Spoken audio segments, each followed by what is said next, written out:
morning and welcome back to Coffee with a Kick. I've just thrown down my notes in satisfaction. Glad to be with you all this morning. I'm Xander, that's Keegan over there. And guess what? Match week 24 is upon us this weekend. Before we get to some very juicy midweek Champions League predictions, we'll have to go ahead and predict these first. As the slate last week was a little bit more impactful than what we've got this week, but there's still some vital matches coming up. How are you feeling going into this weekend? I feel like these games aren't the decider, but they could have some implications on a couple of these sides. Because, I look at Luton and Sheffield. That could be, This could be the relegation decider. There's still a lot of time left, but it could be it. Yep, and then we got other top table teams that need to take care of business against some lower downs. There's some interesting stuff happening on Sunday, but we will go ahead and hop right into it with the first match of the match day on Saturday. That is tomorrow at 7:30 a.m. Eastern Time. Manchester City hosts Everton at the Etihad in Manchester, England. How do your boys in blue fare this fine Saturday morning? I have it as a 4-0 victory. Wow. I think at the Etihad it'll be easy. Everton, not the greatest team if they give up early goals, so I think City gets an early one, takes care of business. See, I've got this going quite differently. Everton is going to feel that pressure.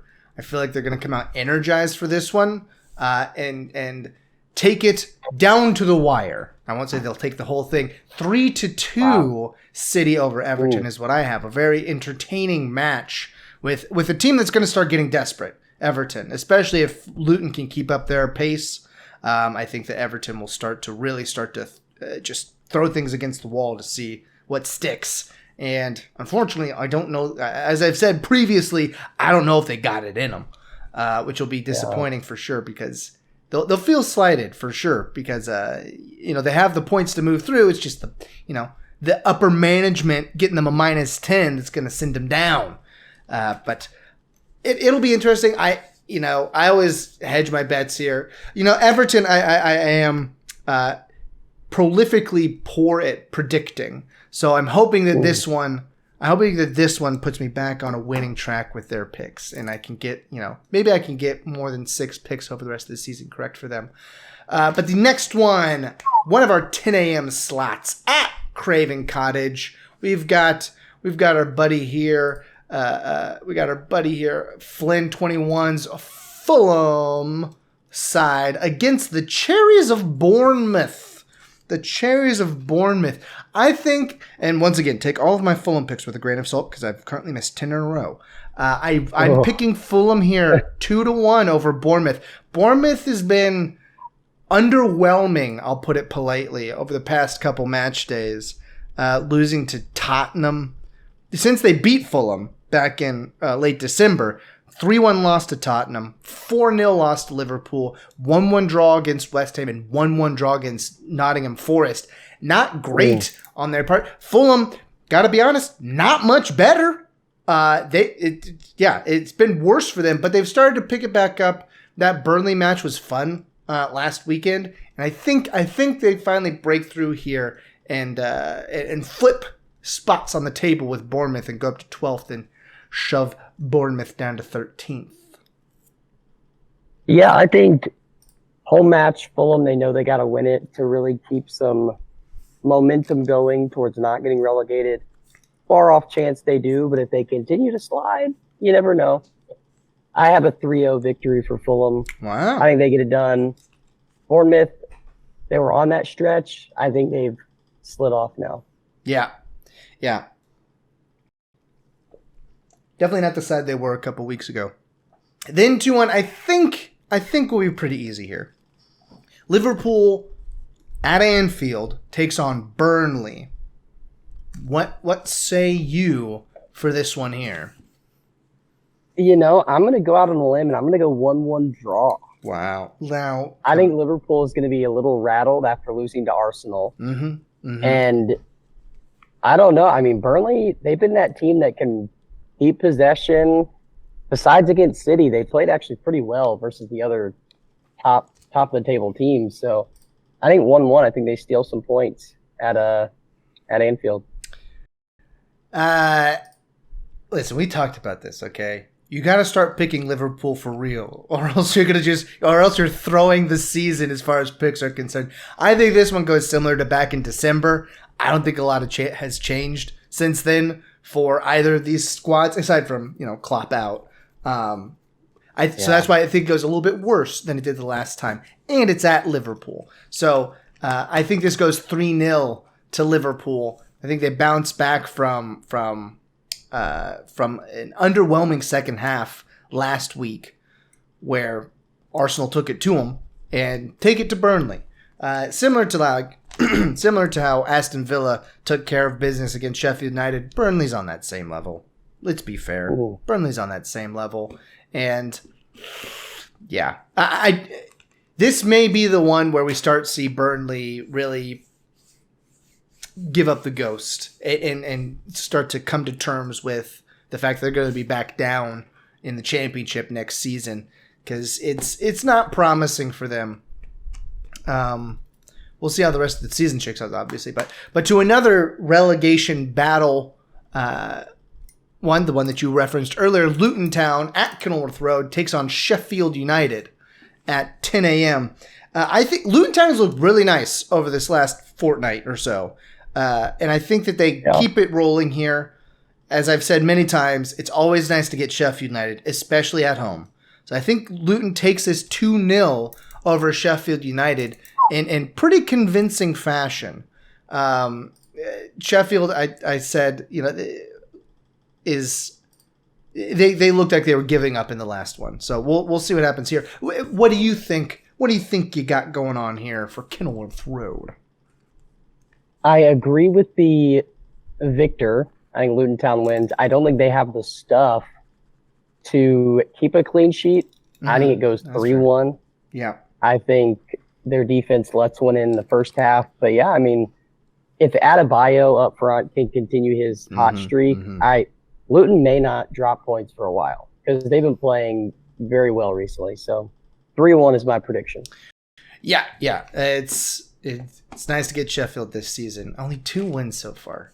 10 points, and we're on match week 24. Okay, that's poor. Yeah. Next up, we got an interesting one here. I think this would be more interesting if we were at the Amex, but we've got Tottenham hosting Brighton at Tottenham Hotspur Stadium. Now remember, back in December, Brighton did take it to Tottenham 4-2 at the Amex. So we've got that recent league coming out. How do you think this one goes similarly? I think it goes similarly, but Tottenham wins 4-2. Oh.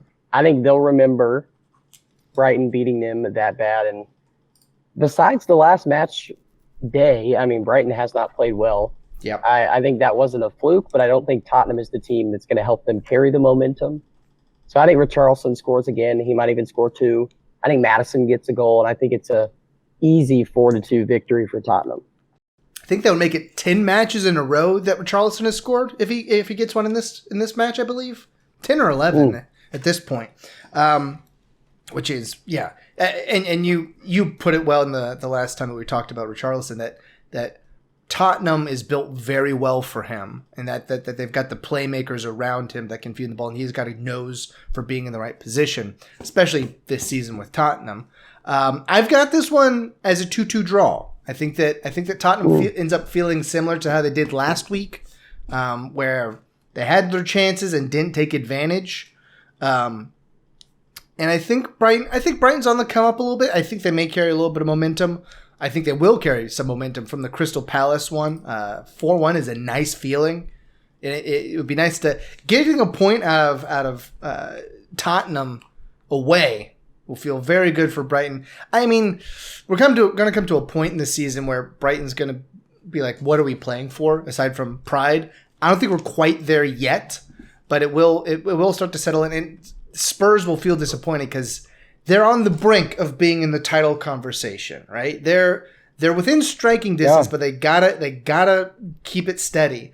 And this will be a step in the wrong direction for them as much as it was this past match week when they drew Everton, a very beatable Everton team.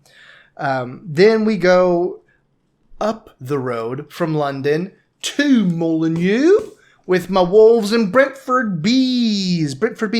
I'm going to be honest here. I will not be a homer. I think Brentford gets us in this one. I think the Bees sting us. Really? I think they go 3-2, as a matter of fact. A very exciting match that does not go our way because Brentford is scoring regularly. And so are my Wolves, for that matter, since we've gotten Neto back. But I think our defense lets us down in this one, and we drop full points, losing 3-2. Yeah, I don't know. Besides the last couple of games, Wolves' defense has played pretty well. I have to go 3-1 victory for Wolves.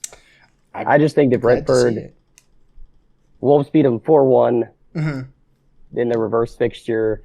And then Wolves drew them in the FA Cup, and then they beat them 3-2 most recently in the FA Cup. So it seems like Wolves has Brentford's number. I'm going to go 3-1 with a full force, no injuries, Wolverhampton team.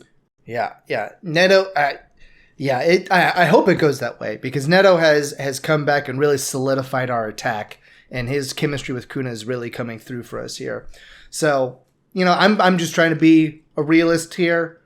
Trying not to get my hopes up too high. I'm hedging. That's what I'm doing. I'll be honest. I'm hedging. I'm hedging. Emotionally hedging. Moving on to the next one. At the City Ground, Nottingham Forest takes on Newcastle. The Toonies. How does Nottingham handle this one? It's at Nottingham, so I'd like to give them some points. I think they lose 2-0. I don't see them beating Newcastle. I really don't even see them scoring. If they do, it'll be a lucky one. I imagine Newcastle will be a bit more defensive-minded after getting 4 goals put past them against Luton. So yeah, I'm going 2-0. Yeah. I've got this one going Newcastle's way as well. It's a little bit closer. Oh, actually, I lied. I was looking at the wrong line. I've got it going 4-1 to Newcastle. I think that they're going to. They know that they messed up last match day. That they should have beaten Luton. That was a chance to get full points. 4-4. And you let it go 4-4 against Luton. So you're going to feel bad about that. Nottingham Forest, they escaped relegation last year, and we thought that they were going to be ready and clear this season, but their most recent performances certainly left some things to be desired here in the past couple match days. I mean, since they have 2 wins in their last 11? 2 wins in their last 11 and only 2 draws. So it's been a poor performance for a while now, and I don't think it gets better here. The only thing that's keeping them up is the other relegation sides playing like they're in it. Playing like they're in the relegation zone. So 4-1, I think, is good for Newcastle and to be expected from Nottingham. That then takes us to another team that I'm on a 10-pick losing streak with, West Ham hosting Arsenal. I think this one's easy, though. It better be, or else I'm going to be super ticked. I think that Arsenal keeps it rolling. I've got it 3-1 for Arsenal over West Ham. On Sunday at London Stadium. We got another London derby here. We basically have one every week this season with so many London teams in here. But I think Arsenal takes it handily on this match day.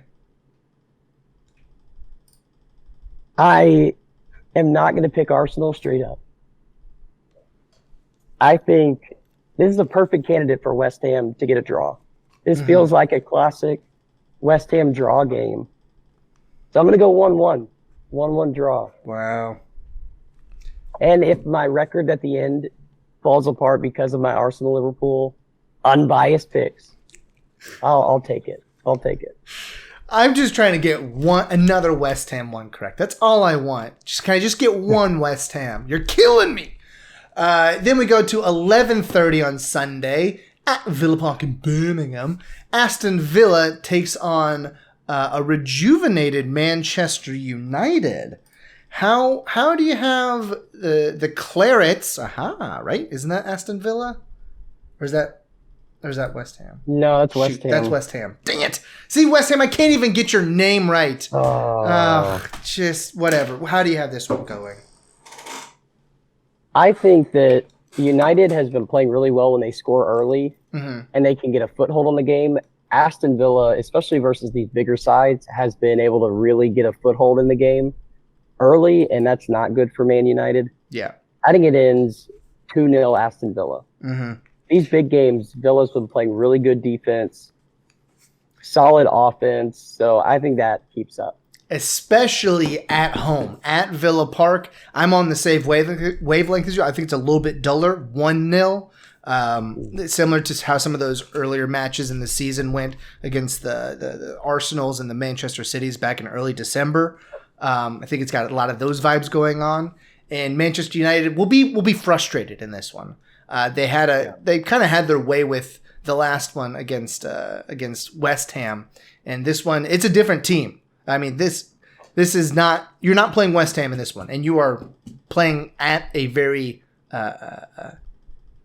energetic location. Villa Park has been rocking this season, and Villa I think takes full advantage and really, then it's going to be really congested up top.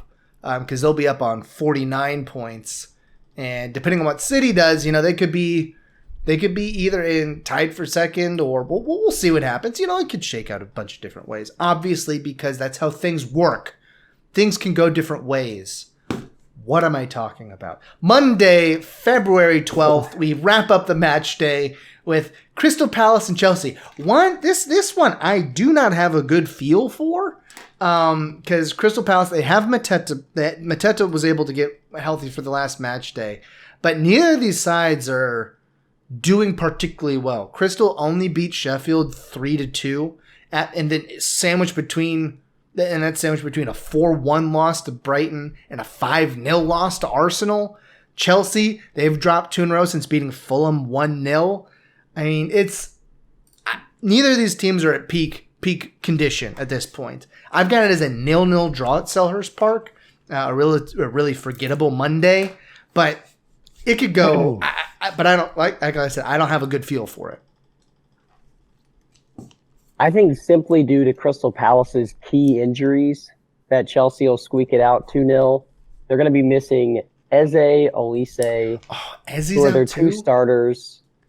Ward and Holding are 2 of their normal defenders. They're both going to be out. So I just think sheer injuries, I don't see Crystal Palace being able to really keep up any attacks. So I got to go with Chelsea 2-0. Yeah, that's definitely could go that way. But Chelsea, they have to be efficient then on their attack, and they have not been very efficient recently in their attack. So we'll see. I think it'll come down to a lot of goalkeeper play for Crystal Palace in that. But hey, I'm feeling good about the 0 goals for Crystal Palace at this point. Between both Eze and Olise. Yeah, at least they've got Mateta. Anyways, that wraps up what will be Match Day 24 this weekend. But before we go, we have to wrap up our trivia question from last episode, which, if I recall correctly, was what team has the record for most wins in a Premier League season? Do I have that correct? That is the correct question. Yeah, and I believe I've got this one locked in because there's only one team it's the Centurions. Was that 2018 City? Is that long ago already? It was 2018, 2019 was the Centurion season. 18-19. Yeah, I had the 18 right. Yeah, that team, I was talking about in the last episode, I was doing the math. Even if City wins out the rest of the season, okay, they will still finish 3 points behind their Centurion season. That's how many wins they had that year. Incredible. An incredible season for sure. So just in case that we weren't clear, Manchester City 18-19 had the most. How many did they end up having? Actually, Centurions was 17-18. So okay, I was right. It's actually a tie. Between the 17-18 Man City, 18-19 Man City, and 19-20 Liverpool. Really? All three teams had 32 wins. 32 wins out of 38. That's pretty efficient stuff. And then I'm guessing it just comes down to draws at that point for how the rest of those points shake out. Liverpool had 99 in the 19-20 season. They missed it by one draw. So, yeah, I was shocked to see that Liverpool had gotten 32 as well. Because the COVID season, it just kind of not a ton of hubbub went on. Right. Boy, yeah, that's why I don't even remember that. Yeah, that's crazy. So it was 17-18. At one point in that 19-20 season, I think Liverpool was 27-1-1. Wow. So it was really the last stretch that they fell apart. So, yeah, I mean, 3 straight years, though, 32 wins. No one's hitting it this year. No one's hitting it this year. I don't think it's possible for anybody to. No, it's not. It's not. Yeah, since then, Man City in 21-22 had 29. And even those 3 feels far off. Yeah, it's a big difference. Yeah, even if City wins out, they'll still only be at 31. So, well, there you go. If you got that one right, give yourself a pat on the back. Give yourself it was a little bit of a trick question, but I got a correct answer. I didn't get all of them, but I got a correct answer. But we will be back with more trivia in the next episode with the question on our predictions episode, or our recap episode for this match day on the other side of the weekend. Until then, why don't you go ahead and grab some coffee, watch some soccer, and we'll see you on the other side. Shalagapotse.